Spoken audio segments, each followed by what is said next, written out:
me know if this video is too loud.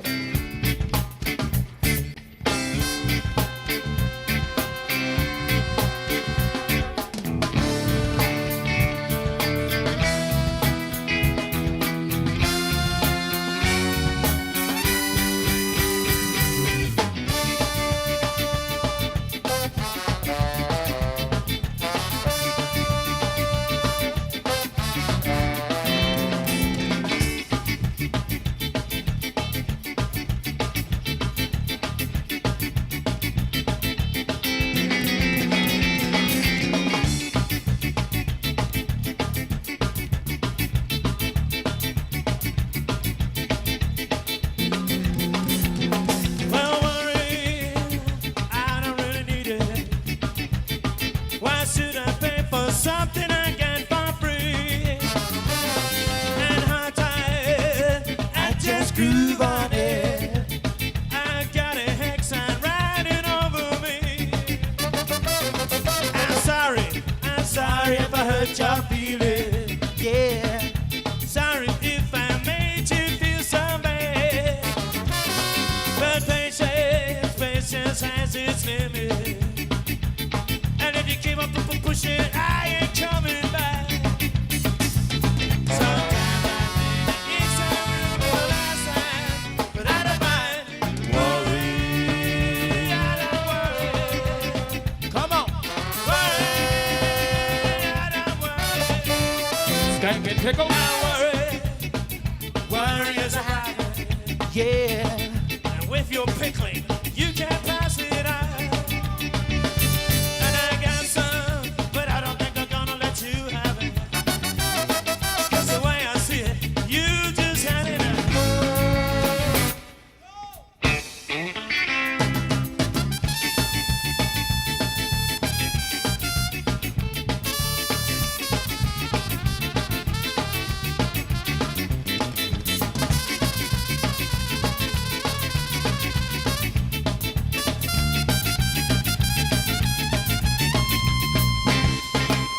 You haligani jawo toto, amare taku jawo toto.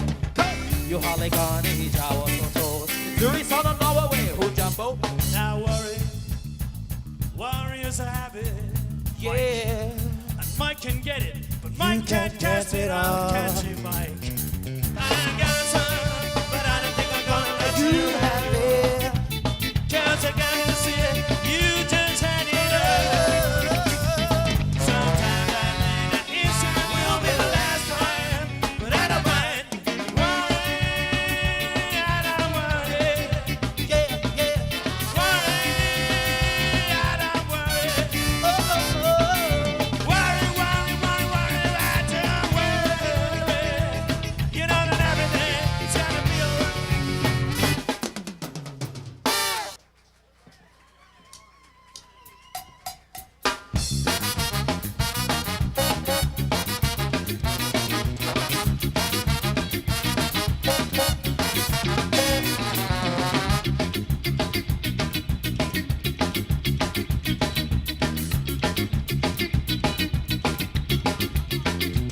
I got a pounding on the back of my skull. I try to react, but my senses are dull. I hear voices I wish not to repeat. Too busy dodging the bullets on the street. I got the money, and I get so depressed when I roster stuff to me, sticking a gun to my chest. Tell me, doctor, am I going out of my mind? Is there anything for a pain of this kind? New York fever again.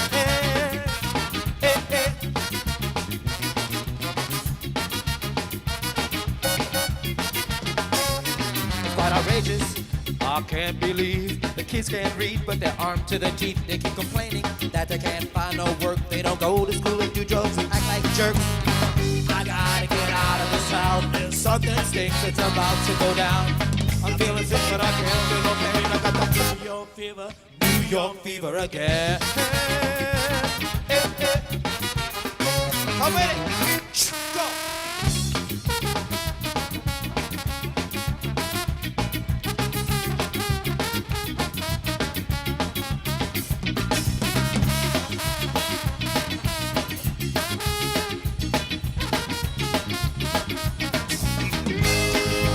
New York fever again.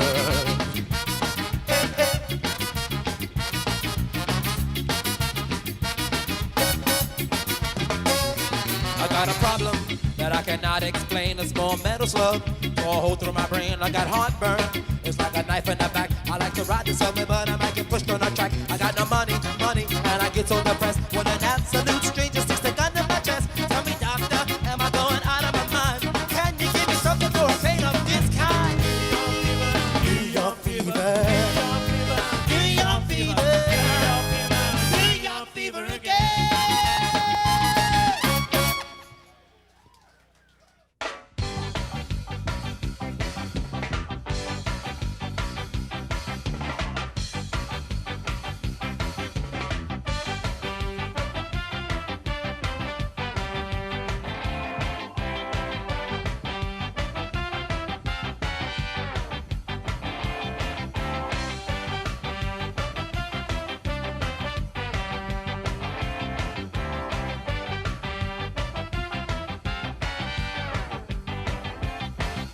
There's a new bomb that's going around, gonna blast shockwaves all over your town. Take your own system and knock it down with a 90s beat on a 50s sound. They're wearing bomber flights, combat boots, skater pants and 60s suits. In a lifestyle that is hard to refute. It's a modern look, but it's all about roots. Two-tone army, two-tone army, two-tone army.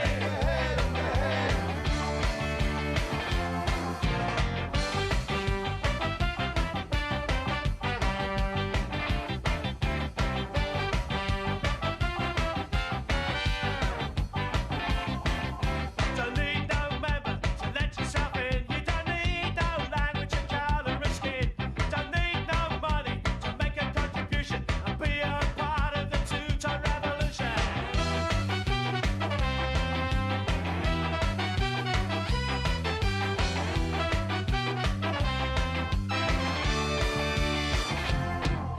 There's a new bomb that's going around, gonna blast shockwaves all over your town.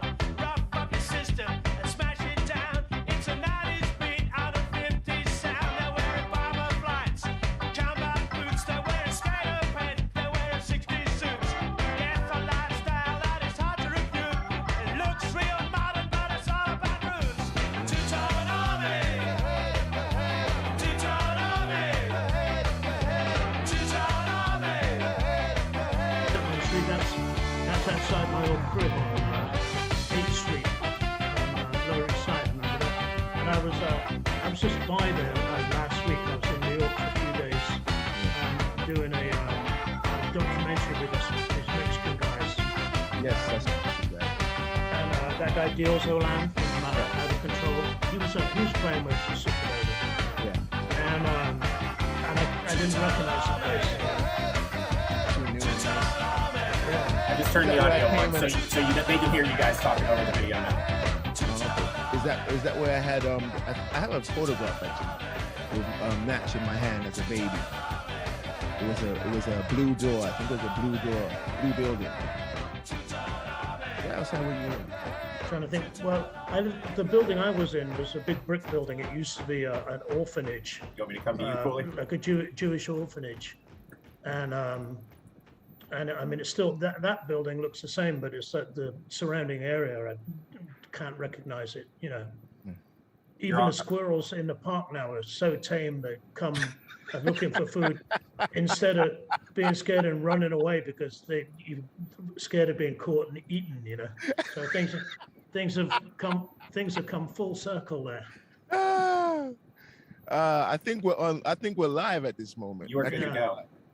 Are we live? Yeah, you got your audio going. Go for it. I can throw to another video anytime, but yeah, start your chat. Yeah. Get it going. All right. You guys are talking, so go for it.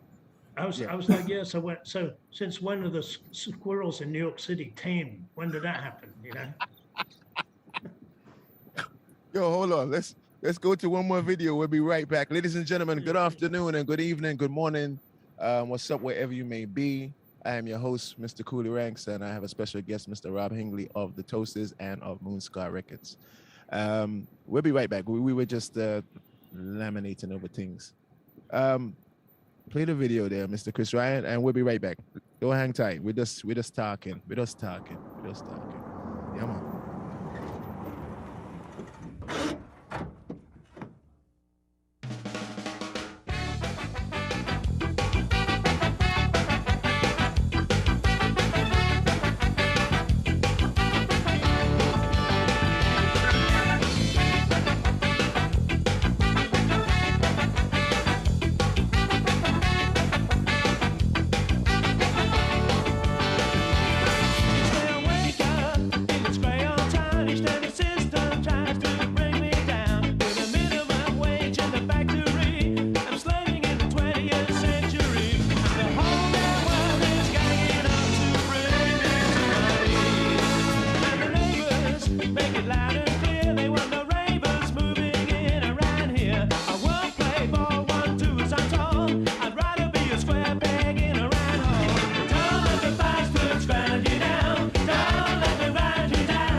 2035. Yes, I am your host, Mr. Coolie Ranx. Yes, and we have the man them called Bucket, aka original captain of the ship. Steering the ship. The pirate ship. Yes, sire. Yes, sire, the captain of the ship. So Buck, man, thank you for coming on to the show. Yeah, well, nice to talk to you. Nice bumping into you in person at Supernova a couple of weeks ago. Yeah, that was great. That was great. Great time. I mean, I had very mixed feelings about that because one, I was a little worried that I'd get on stage and just draw a blank and climb up and not have the flow, you know, because once you start thinking about what you're doing, it doesn't come out by itself. Exactly. And so that ended up being fine. I forgot the lyrics on 1, 2, and so Tim Carnes had to remind me. So that I was worked coming out. in to sing "Throw Me Up," but I totally was like, I spaced on like all of it. I was like, I remember the melody, but oh no. Well, see that? That's what I'm talking about. But it was so great seeing everybody. And it made me realize just how much I missed it the last 18 months we've been off the road. You know. Well, Buck, you're celebrating 40 years this year, right? Well, I was supposed to be doing that this time 18 months ago, but it's all been held up because of COVID. So we're doing it again now. So basically, it's the longest 40th year celebration in history. Now entering into its third year. So, but Well, finally, when we go on tour now in November to California, it'll be the 4 Decades in Ska tour, and so that'll be the celebration of it. Wicked. Yeah. So, Buck, you brought. All right, let me see how I understand it. Because you're not just a musician, you're actually a trailblazer in the name of ska in America, and that's why people are tuning in today. You founded the Toasters, and I'm late in the Toasters. I'm like 8 years before it actually started. What was it like starting the first time you started playing? What was your audience like as opposed to this now? Well, it was mostly it was like a mix. It was like a lot of hardcore kids on the Lower East Side at that time. Not a ska scene at all. Although as we started playing more and more gigs, more and more ska people started to come out the woodwork. So there were people there. They were just hiding, and nobody really knew there was a ska scene in New York. Least of all me. And so the thing we had to do first of all was put a band together and teach people how to play the beat, and you have to unlearn your rhythm and learn this new one. It's called ska music. So that was interesting. And it was like a hodgepodge of people in the first put together of the band. It was Steve Hex, who you know, who was my roommate by accident. So he played keyboard. So I said, all right, you're hired. Yeah. And there was a guy at Forbidden Planet, Gary, who played the drums. So, okay, you're hired. And we just put the band together like that. And over time, people got changed out here and there for people who knew more about ska music or like more dedicated or whatever. So it took a while really to get a band together that could really play it 100%.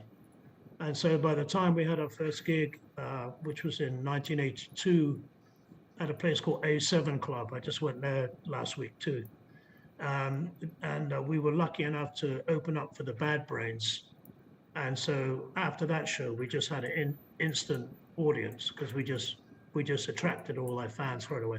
And at that particular time, HR was he was in jail for whatever he was in jail at that time for.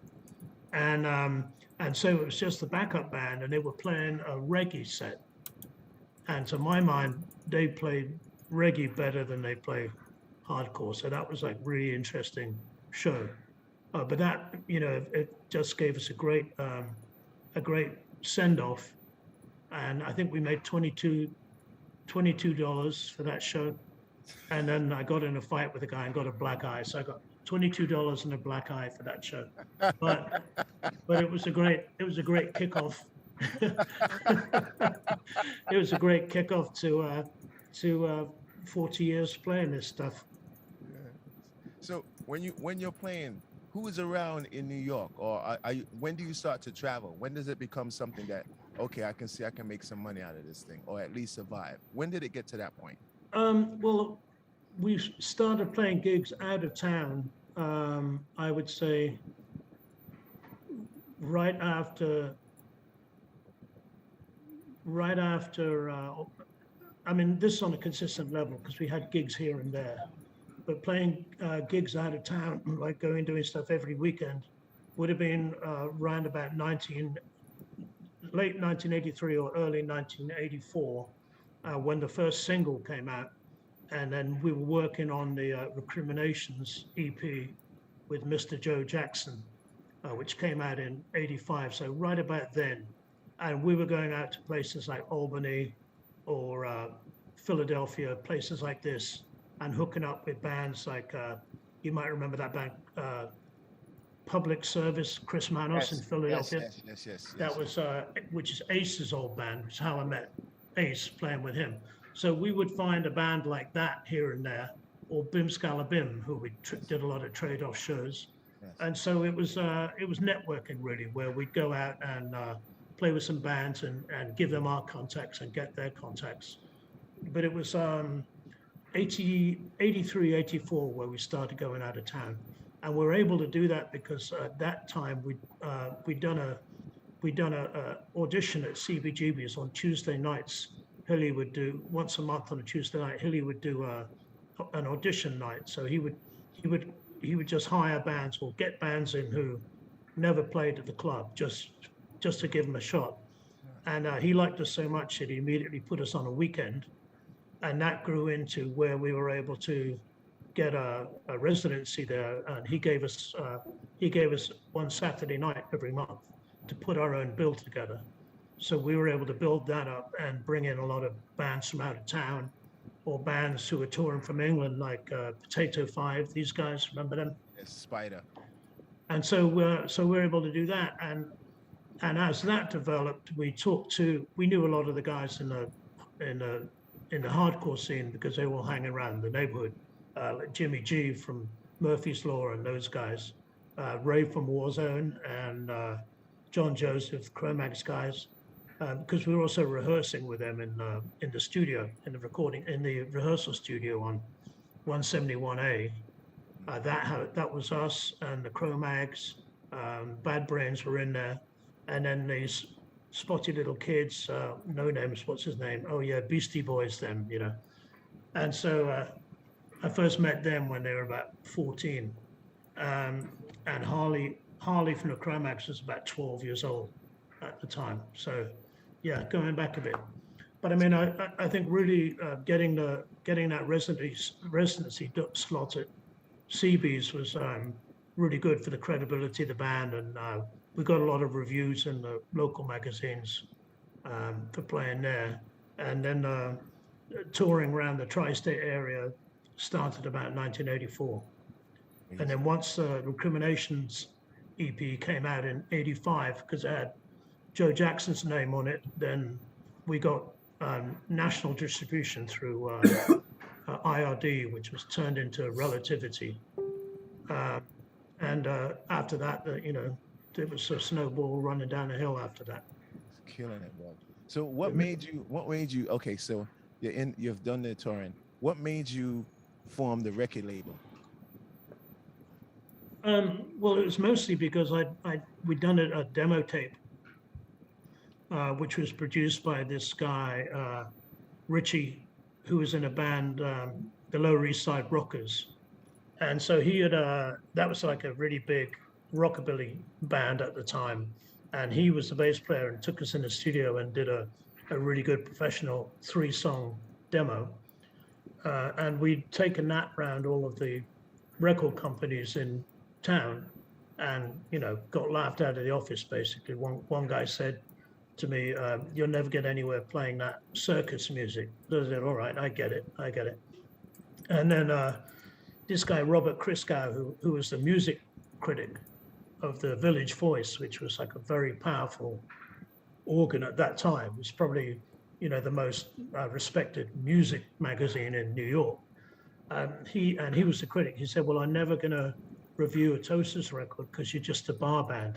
I said, well, thanks very much, And so it was, at that point, I realized it's like, well, if we're going to want to do anything with ska music in this town or in this country, we're going to have to do it ourselves. And so that's how we started the label and put the first single and the first EP out ourselves. And what a good idea that turned out to be. I see. Because from there. But I had to, I didn't have any money, you see, Coolie. And at that time I was working at Forbidden Planet comic shop, which was how I got to New York in the first place. And so in order to finance the record, I had to sell my collection of Batman comics, which was very, very heart-wrenching decision to make. So it was, so Moon Records was funded by Batman.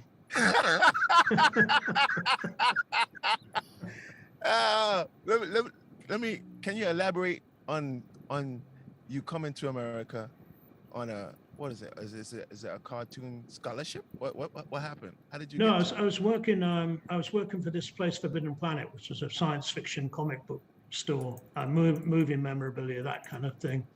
And they're still there in Manhattan, but it's changed beyond all recognition.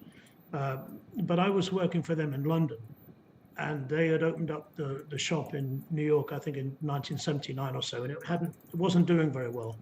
And so the guys in England sent me over to help the guy who was running it in New York, and basically they told me just to get rid of everybody and train them. So I was the hitman to come in and fire everybody. Bucket. Fire everybody. Fire everybody and like hire new guys. So that's what I did. But it took longer than was originally planned. I was supposed to come here for 6 months, and that turned into a year. And after that, I didn't want to go home because at that point it was still, well into Margaret Thatcher government and the National Front and all that nonsense that was going on there at that time, and just really economic meltdown, and just had a big problem with the attitude of English people at that time, because they would all complain a lot and nobody wanted to do anything about it. It's that very English trait. But they all wanted to get a free beer, of course. That's another English trait. And so at that point, I decided just to stay here. And when I made that decision in 1981, that's when I started doing the band for serious, because I knew, well, if I'm going to be here, I want to be playing some music. And so let's start this band and let me get all these people from Forbidden Planet, who are a lot of musically minded people. And that's how the band started. You've toured the world. Where haven't you toured? I haven't played any gigs in Africa, which I would like to do. But I'm not sure how much of a ska network there is there. Not having met anybody from, apart from South Africa. But I don't really want to go there and play, because the only places to play would be in clubs which are like exclusively white people. They still have that going on there. Yeah, still like that. Yeah, and so I don't want to go there. Right. So Africa's the only continent I haven't been to yet. Well, not counting Antarctica. I haven't played there yet. Have you been to China? Yeah. You've played in China? Yeah, that was great. Wow. Everybody coming to that. There's only one show, well, two shows that people really knew what ska music was, and one of them was Wuhan, where the virus just came out of. But there's a very famous Chinese punk rock band there, whose name I can't remember off the top of my head, but he put on a show, and that was great. Peking was bizarre, and Shanghai was expats. But we played a few places in the interior towns, the names escape me, and I'm pretty sure we must have been the first Quailos, which means what they call white people. Quailo means round eye. And so little kids, we'd be eating in a restaurant, little kids would come over and touch us just to make sure we were real. It's a very strange experience. Wow. And then at the same time, we did Indonesia on that trip, and Australia. So that was a great tour. Wow, that's great. Wow, that's great. That's how you lured me in the second time. He's like, we're gonna go to Hawaii. I was like, Hawaii? Yeah. Well, it's not Excellent. it's not easy to get to Hawaii, No, that's not. but we use Hawaii as a jump off to go to. We flew to China from Hawaii, and then to Indonesia and Australia, back to Hawaii to play another show, and then back and did a US tour. So there was a Asian tour and then a US tour. So that was like 3 months on the road. Nah, you're a road dog, man. I don't know. I don't know if I could still do that. Not at this level. I think I'll take a weekend in LA. Well, I'm back to doing that now. I mean, I've just been sitting on my ass for 18 months. I think that's the longest I've ever been without really doing much. Yeah, it's definitely time to get back on the road. So from your own experience, you put out your band. How did it become something that I'm going to put out all these other bands? Because you jumpstart so many people's career. I do believe you had the first Pie Tasters, Dancehall Crashers, Memphis Scaffolds, Slackers, and that's just to name a couple. Mustard Plug was on the label also. I mean, we're distributing that record. They and Meth put the records out themselves. We helped them with the distro. Because one of the best things about Moon Records, I mean, we never had any money as a label because it was constantly all tied up in what we were owed. But we had a great distribution network, so we could get records out there in front of a lot of people, and we had a great promo network. And so we were able to definitely get the records out there. We weren't always able to get people to pay us for them, which is ultimately the problem. But that's the nature of the business. It's like people want to sell you records, but nobody wants to pay you for them. So do you distribute to China now that you've been to China? No, there's no real distribution network there except digitally. But the Chinese government doesn't allow much Western stuff to be distributed there, and they monitor everything. So if there's anything in your lyrics that they find remotely offensive, then A, they won't let you in the country, and B, they won't let your music be broadcast. So it's not a very fertile ground for music. Okay, they wouldn't like me. No, they probably wouldn't. Well, anybody who they consider could be like any threat to them in terms of like questioning authority. I mean, I don't know how they let the Toasters in. They obviously didn't listen to the lyrics too close. Not too hard. But it was very, very bizarre going to play there. People were showing up who had no idea what the music was, but they were just interested to see a band from New York, so they came to the show. You may have won But the food was great. Oh.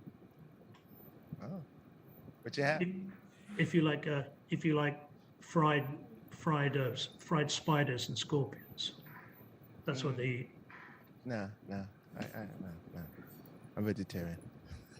And chicken's feet. No, aya. Fire for that. So Buck. But anyway, just to your point about putting out music for other people. Yeah. Obviously, as we're going around the country playing gigs, and after we were like touring nationally after 1986, we went out to California. We would have all these great bands playing with us, and none of them had records out, so we would just collect them up and put their tapes out. I see. Do you feel, because I remember when we started, there wasn't a lot of ska bands. Do you feel that because you were out there, you've influenced these bands? You've given them something to latch onto rather than what the mainstream is putting out? Do you think you're responsible for some of that? Oh, possibly. I mean, I never want to take credit for anything like that, but I think there's no disputing that Moon Records was a flag that people could rally around, and Moon Records was where people would come to buy ska music because they knew it was all good. Yeah. Well, maybe there's one or two bands that I shouldn't have put out. We'll talk about that later. But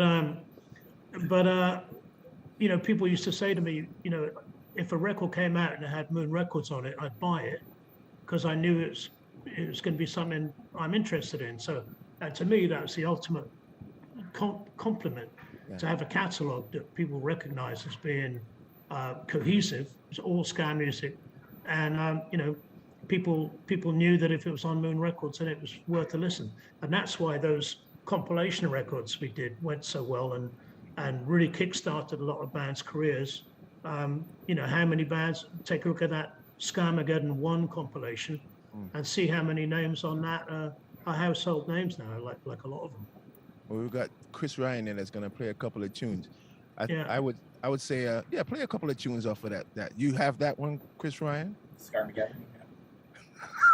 We have no set list, ladies and gentlemen. We have no set list. We just join for the tunes.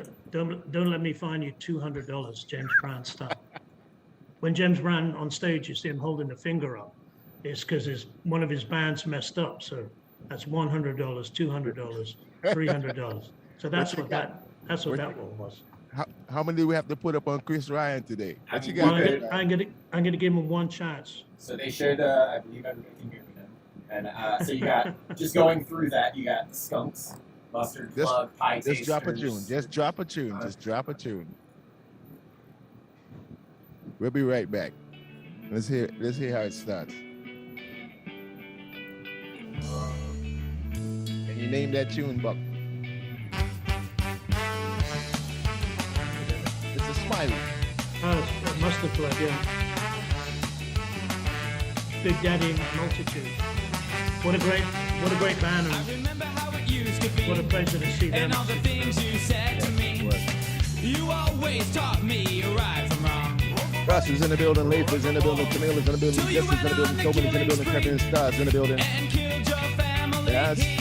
Why Dave is is in this the the building. way things have to be? Tell me, how could it be true? The things they say that they knew, I can't believe it. What has happened to you? I took my time while thinking it through, digging for facts, believing in you. But give me a clue why they said it was you. I can't accept it. Tell me it's not true, 'cause you were once so good to me. Oh, Mrs. Smiley, tell me how it could be.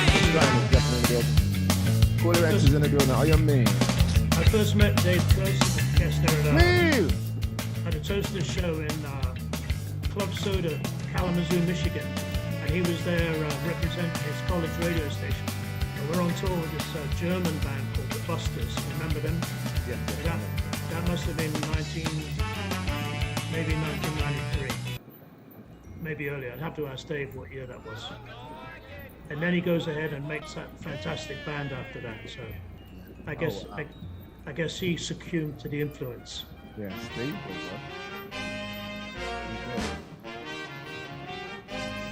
I think this is probably one of my favorites from this album.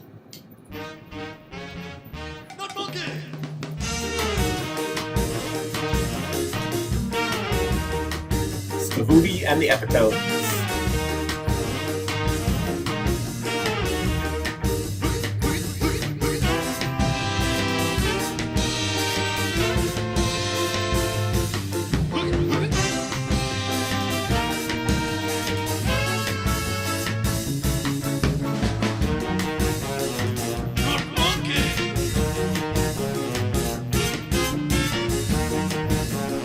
He's loose in the house.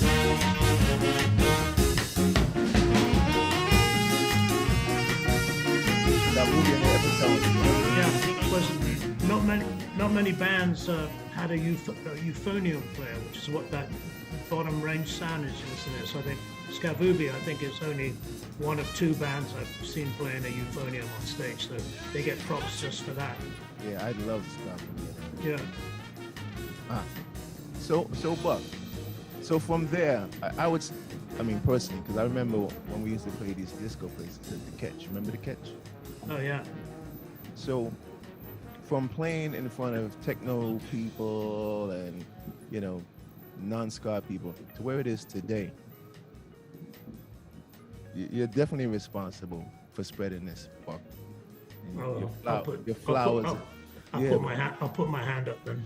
For real, Buck, your flowers are supposed to be given to you. That's actually why I wanted to bring you here too. I don't have the flowers here, but Send me some tulips because my wife likes those. okay. Okay. She's in real estate too, you know, like you. Yeah, you was telling me. Yeah. She was very helpful in the early days. She wanted to help me babysit Natch. She was very like down with it. I appreciate that. Yeah, well, there you go. Yeah, man. Little baby Natch. Yeah, it was cool. I appreciate that. And you gave me work. Well, how old is he now?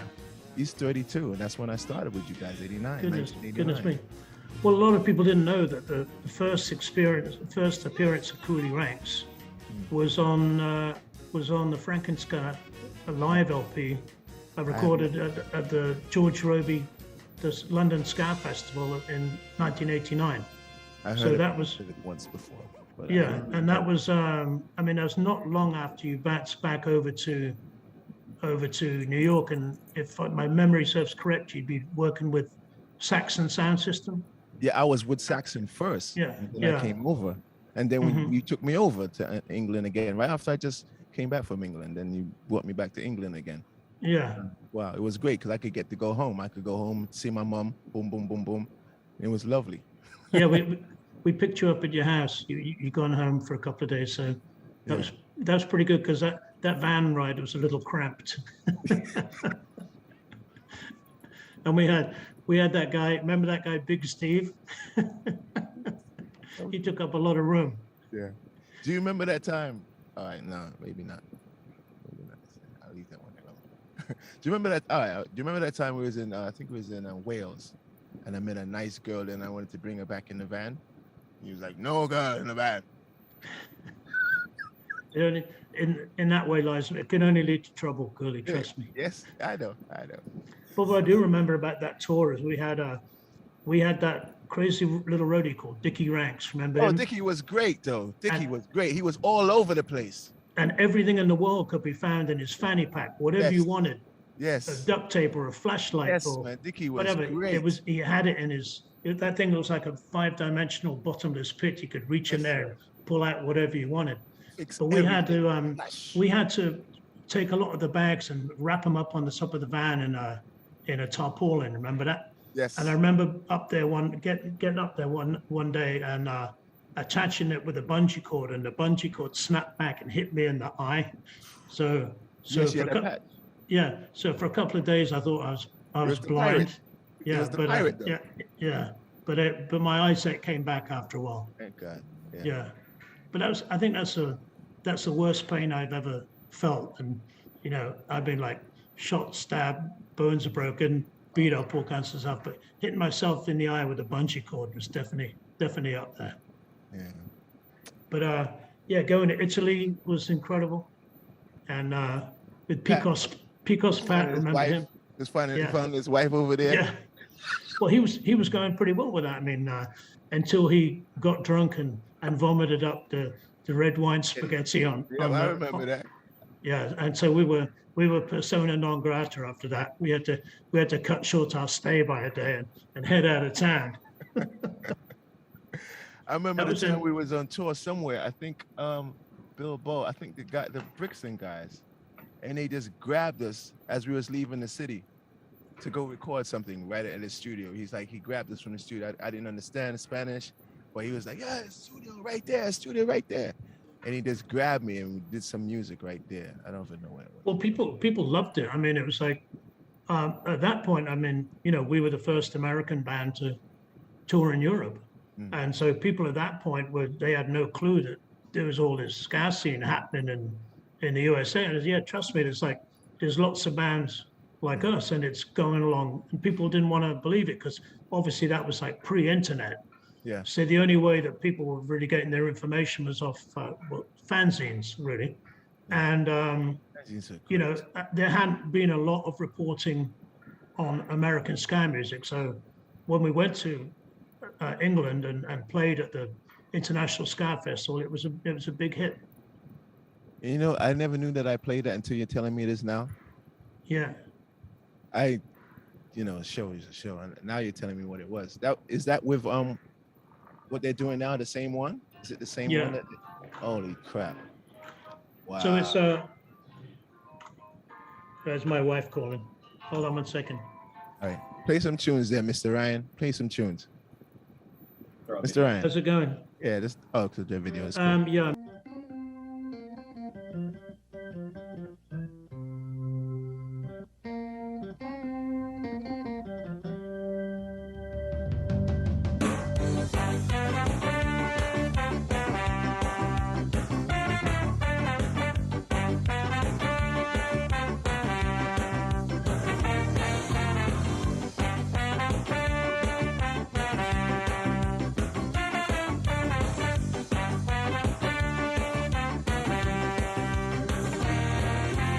Show me the land of the midnight sun.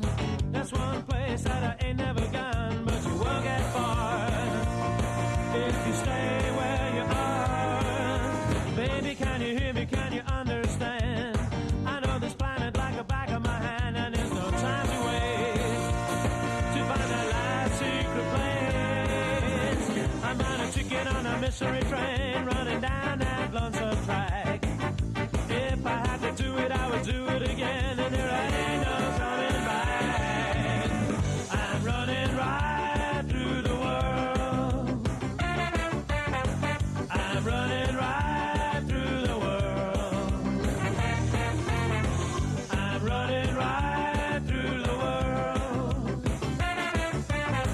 I'm running right through the world. I always said I'd explain in a letter. I changed my mind cause I thought it was better if I laid out the part where the teardrops start. Long distance romance on a mobile phone. No squeezing blood from a rolling stone. There's no time to say when life's rolled away. Too many wrongs don't make a right, as everybody knows. If you wake up crying in the middle of the night, well, it's just the way it goes. I'm running right. He's not in LA anymore. He moved to North Carolina. Oh, what? I'm running right through the world. I'm running right through the world.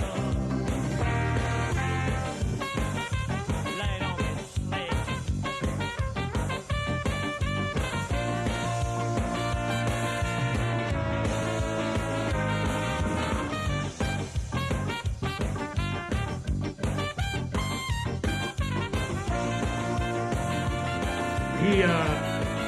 He brought his kids to see us at a show in LA a few years back, and he just jumped up on stage and played Weekend in LA. Wicked, just like that. And his kids were blown away because they'd never seen that part of their dad. They never knew that he was in a touring band. So he blew his kids' mind. But I know that he could just take it back up and be like he'd never It's stopped amazing. playing. I love it was crazy with that combination right there, that crew right there. So, crazy. Yeah. I speak to Matt quite often. Yeah. Bring Scott to America, just bringing Scott to America, bring him. Yeah, that was definitely the band right there. Yeah, I believe so. Mhm. Dang, it's Camille Castro is out here and haunting me. Pedro, big up yourself and calm down. Calm down, Pedro. You're on. Calm down, Pedro. Pedro is like, that's Camille Castro out here giving me hearts. Dang, calm down, Pedro. Big up Jess in the place. Ben from SB6, big up yourself. We are here right now talking to Rob Hangley, aka Bucket, or aka Mr. Toasters, or aka Mr. Moonscare. So Buck, there's another Moonscare in Europe. That's Law, right? Is he still doing that or no? No, he's not doing that. So I'm not sure if it's even an entity anymore. But that was we were licensing a lot of stuff to them. But I think he retired. I want to say retired to France. But I think he's gone off the radar. So I don't even know where he is at the moment. Okay. Yeah, I haven't spoken to him or heard about him for a minute. So, Moonscare, you have a megalith now. Is that still like a Moonscare now, or is it just like for doing a few? No, things? it's the whole record label is on the back burner. I got fed up putting out records for bands that break up. I mean, I had to go and get rid of a whole garage full of CDs of broken up bands that nobody wanted. So it's like, I mean, obviously it's the wrong format, but the whole idea is that bands would play gigs and sell the music, but so many bands wanted to put a record out and then not do anything. So Megalith now is I just have mostly putting out Toasters records on it. Although I did do a vinyl for Two Tone Lizard Kings in Arizona. You know those guys? No, Good band. No, You should check them out. Two Tone Lizard Kings out of Phoenix, Arizona. okay. And I did a vinyl for Cartoon Violence, which is a UK Yeah, band. I know those guys. So I'll do a release for some friends here or there. Yeah. But right now it's just a conduit to put Toasters records out. But it's a struggle keeping everything in print. People keep buying it. That's great, Buck. I mean, so many people would love to have that problem. Well, the other problem is now is that it takes so long to turn your product round. I mean, you have to the whole vinyl business is in a complete mess. Yeah, it is. Yeah. I heard it's at least 6 to 7 months back up. Yeah.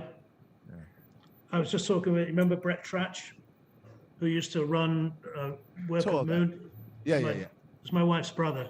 Yes. And he, if ever you need anything doing, record pressing, whatever, you should talk to him because he works for A to Z Media, which is probably the biggest company for that in the States at the moment. Definitely need it. They also bought that pressing plant in Czech Republic. So everybody who's getting their records made there is secretly, I think Private Express is making it, but it's secretly A to Z. So Nice. having been there and seen it, I know that. So, Okay. but it's quicker and cheaper to actually press your stuff in Europe and bring it in than wait to do it here. Believe it Wow. or not, yeah. Then That's how nutty everything is at the moment with the supply chain messed up and all. Well, you heard it first here, ladies and gentlemen. Now you know how to get your vinyl. Yeah, I see what you're saying there, Tobin, about the record shall be coming out, but it's not about me today. Mr. Bucket. I just gotta talk to the people because the people are talking to me. So we got this little chat box over here where it has the Twitch, it has the YouTube, it has the Facebook. Oh, I can't see that. Yeah. No, I have that. Book. That's my cheat sheet.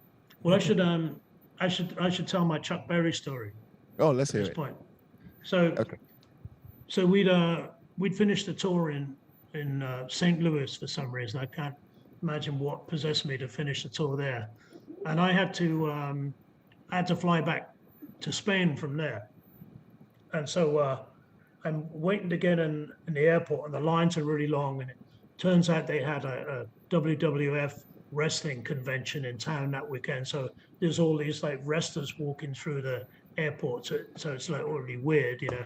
Are they dressed? Did they have on suits or did they have on their outfits? No, they're dressed in suits that don't fit because it's all like muscles like bulging out everywhere. So it's like all these like cartoon character giants walking through the airport, like Macho Man and Ric Flair and all these guys. It's like, wow. And so people all go up into that and the lines are slow and TSA is not doing a good job. So by the time I get to the gate, I'm like over it, you know. I'm like that guy in the video of Don't Let the Bastards Grind You Down. I want to kick the trash cans. And so I'm sitting at the gate and I have this T-shirt on that I'd wear when I was tour manager called Stop Whining. So this T-shirt had Stop Whining on it. So I'm sitting there at the gate fuming, that little black thundercloud over my head. And some old guy sitting across from me leans over and says, "Oh, where'd you get that T-shirt? I need that T-shirt." And so I like just give him a quick glance and say, "Well, I had it made," and then I do a double take. Like, hang on a minute, I know who you are. It's like this old black guy, he must be like 70, 75 years old, tall, skinny guy, and he had on black drainpipe trousers, some creeper shoes. He had a purple velour crushed velvet shirt, a bolo tie, and a captain's hat with the insignia on it. And I'm looking at him thinking, I know who you are, I know who you are. And then he's sitting with this like beautiful younger woman who's obviously his wife, all like made up. And I'm thinking, I know who you are. And then right outside my wheels are ticking in my mind. The guy from the airline comes over and says, well, I'm afraid I couldn't get first class, but your connection goes to Tampa in half an hour, Mr. and Mrs. Charles Berry. I said, fuck, it's Chuck Berry. And so I almost should have just ripped my shirt off and given it to him is what I should have done.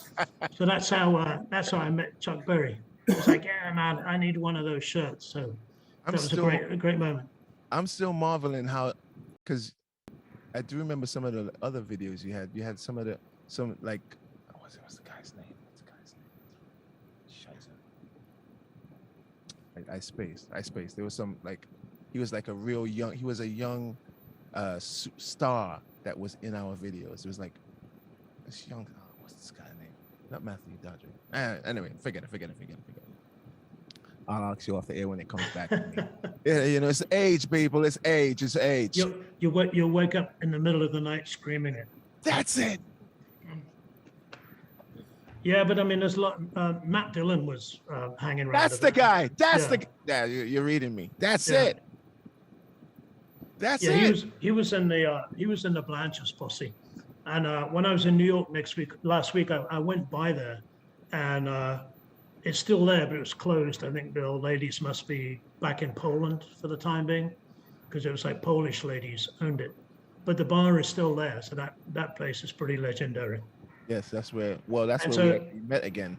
Yeah, and that's where that was like our clubhouse, and so all those people were coming in and out of there all the time. Yeah. I mean, Shane McGowan from the Pogues was in there one night. He was a pretty interesting guy. He was drunk when I walked in, and drank me under the table, and was still drunk when they had to carry me home. So he was prolific. But that was a great place, and you know, she wouldn't give you a drink unless you ordered it in Polish. So you had to order your beer in vodka, and you know, too much no good, she used to say. She's pouring out these vodka shots, like too much no good. It's like, come on, stop giving them to me then. But Lucy, she was great. But yeah, that was like, I'm surprised that's still there, not being turned into KFC or Gap or Starbucks or whatever. Like the rest of the Lower East Side, unrecognizable. Look, they're saying you're the Ric Flair of ska. Ric Flair of ska. This is said by Rob Affleck. This is Rob in Pennsylvania? I think it's Rob in Pennsylvania. That must be why I keep cutting my forehead with razor blades. Must be because of that, because he used to do that. But you know, Dave Barry, yes, for a time being, he was working for WWF, doing graphic art for them up in Connecticut. And so he used to tell these stories of being in the elevator with all these guys like Vince McMahon and all these guys like that. So he'd be like 5'10" Dave Barry stuck in the elevator with these huge giant guys running up and down. You gotta get him to tell you that story. It's really funny. But he was working with WWF, and he said all those guys are they're like cartoon characters. It's all larger than life people, you know, physically and literally. So that's a funny story. You got to get him to tell you that. You can tell him the story how you came to my crib in the hood. Oh yeah, well that was fun. That was when you were living in the 90s. Living in Crown. It was at Brownsville, not Crown Heights. And I had this car at the time, which had blacked out windows and everything. And I was dressed up all in black with the wraparound shades and the bomber jacket, and all the DMs. I think all those yardie guys that you had in the front of your house, they didn't know if I was another drug dealer or a cop, and so because they thought I was a cop, is probably why they didn't shoot me. Because if they thought I was another drug dealer, they probably would have shot me. But they used to say to you, they used to say, "What's that, Coolie? Russian." They thought I was in the CIA or something. So, Russian. Yeah. They but thought that I was funny. bringing the big mob into the hood. Yeah. But I had to walk by them all because your apartment was in the back, so I had to walk by these guys checking me out. But I mean, I'm still around, so I guess they gave me the benefit of the doubt. But that was a pretty rough neighborhood back then. Definitely. The 90s is where I grew up in Brooklyn. It's called the 90s affectionately. Well, But you go around there now. It's all these like people with trust funds with coffee bars and stuff. So no, it's not. It's not nice. No, it's what, still hood. what happened? It's still hood. Still hood over there. Believe me, they haven't. What gentrification has not infiltrated the hood right now. Not in Brownsville. Not just yet. Like Springfield, it's still hood. Still hood. They must be like the last holdouts then, because everywhere else looks the same. We're about to run off. But as I was telling Chris Ryan, he said, "How are you gonna do? Gonna give him 30 minutes?" I said, "Nah, give him the whole show because it's not gonna be so short. We are come to our end. We do an hour show every week, Buck. You're welcome to come back on again. We're gonna have to do a second episode at some point because I'm not done talking yet. Well, Buck, you can come on anytime. Trust me, because the board is lit. Well, I'm going to next time I come on, I'm going to just write down some like outrageous tour stories, like stupid stuff that happened on tour, and we'll talk about that. Oh, we won't talk about Virginia. Yeah, that's stuff that stuff you just can't make up, you know. Yeah, we won't talk about Virginia when I had no license and I drove your vehicle. We won't talk about that. Well, you wouldn't have been the only one. But I was thinking today, like when we wrote that song, "Ain't Nothing Gonna Stop Us Right Now." Oh my God, do you remember that? When we had that car wreck. Oh my God. Yeah. That was frightening. Yeah, that was quite a weekend. We had 3 car accidents in 24 hours. Yeah. Because a woman had pulled out and hit us in Baltimore. And then the night before, I'd had my teeth knocked out at the 8x10 club with a microphone, which is still bothering me. Yeah, it's still bothering me now. Was it the Blue Meanies? I can't remember who was playing the show with us, but it was the old 8x10 club down in Baltimore. I can remember. Giles Cook. So back in the day, but that'll have to be for next time. All right. Buck, we're definitely going to have you back on. Next week's guest, ladies and gentlemen, let's big up Mr. Buck here right now, Mr. Rob Hingley, Mr. Toasters, Mr. Moon Ska, Mr. Ska America, because without this young man, I would not be here, definitely not doing ska, because I didn't even know about ska. You were the roughneck. Yeah, man. Roughneck, here I come again. That's my first single, or my second single. Yes, Rude Boy style. Check me as I jump out my car, Benz, Jack, and Maxima. Yeah. Well, when your manager at the time played me that 12-inch, and that's why I hired you, because I said, wow, this guy's better than Shinehead. You know, Shinehead was ruling the roost at that point. Yeah, but I was never better than Shinehead though. Shinehead was always the man. I was a close. Well, I ended up working with you and not Shinehead, so in my mind, you're better. Shinehead's the man. All right, ladies and gentlemen, we're gonna come back here because I can't take the flattery, you know. We're gonna definitely come back here. Mr. Ryan, I need something to play afterwards. I believe in about a week or so, or next week, we're gonna have the Slackers on here. We're gonna talk to Slackers and a few others. So we're just plugging in the greats, because they have paved the way for all of us here to enjoy. I did want to say something about, we may go a little bit longer. We did the Supernova the other day, and I was saying, oh, it's great. You know, this is to bring all the ska bands together. And you reminded me about the Skavuvi tour, which you first launched, that brought all those guys from England to America, and we toured the country. You reminded me, because it totally spazzed. I was like, oh, this is so great. Never been done before, but you did the Skavuvi tour, which was phenomenal. What brought that about? Well, it was something I'd always wanted to do, and we were playing at the time a lot at this place on the Lower East Side called Sounds of Brazil, a man called Larry Gold, and he would bring in all of the heritage reggae bands, like Toots would play there, Scatlites would play there, bands like this, and so we were playing there with the Toasters, and he said, wow, it'd be great to do a big tour. And I said, well, why don't you do one that would put together some of the heritage artists like the Scatolites, some of the two-tone bands, which are still around, and the Toasters, and we'll do a national tour. And so foolishly he agreed. And and he put the money up because it was obviously a huge finance to rent 3 tour buses and fly all these people in and do all this stuff. And it was booked by Mr. Michael Wood, who was our agent at the time. And we did 50 dates across the USA. Yeah. And to my mind, that was the tour that really put ska music on the map in the USA, not only because we were able to do 50 dates, but sold out the biggest rooms in every town in the USA and Canada that we played in. And it was on Billboard's top 50 tours for the year, top grossing tour. So that really was the match that blew up the powder keg for ska music in 1993, Skavuvi tour. Yeah, that's the tour I got back on.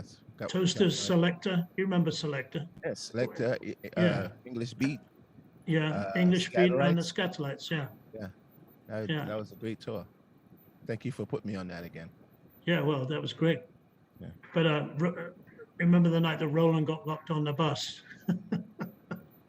I don't know if you remember the time. No, I'll tell you a Scatolite story. No. I have to curb myself sometimes because I know too much. No. Yeah, well, that's you got to save that for your memoir. Yeah. When I write my book, I have to be retired because so many people are going to be mad at what I say about them that I won't be able to be out in public again.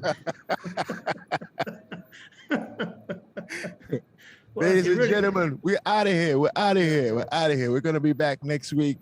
I think we got the Slackers on next week. I am not 100% sure, but it's in the works. I'll let you guys know. Mr. Rob Hingley, I swear you are the best, man. Thank you so much.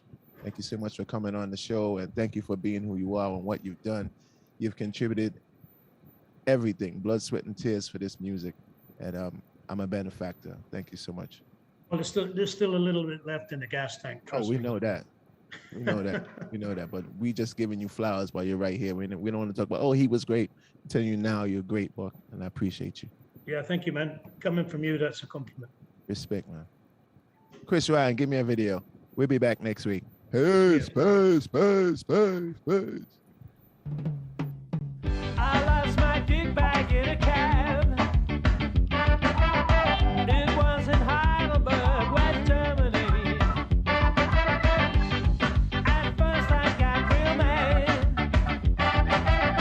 I lost some things I meant so very much to me. I lost your number, your address. I was really quite distressed. I couldn't write, I couldn't call, couldn't do anything at all.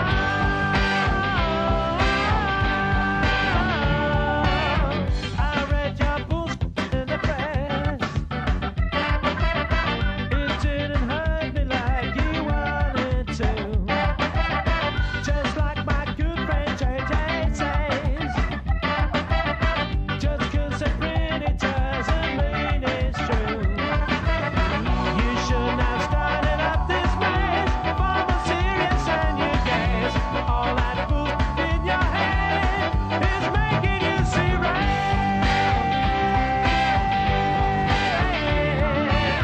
I wasn't gonna call you anyway. I wasn't gonna drive that down. I wasn't gonna call you anyway.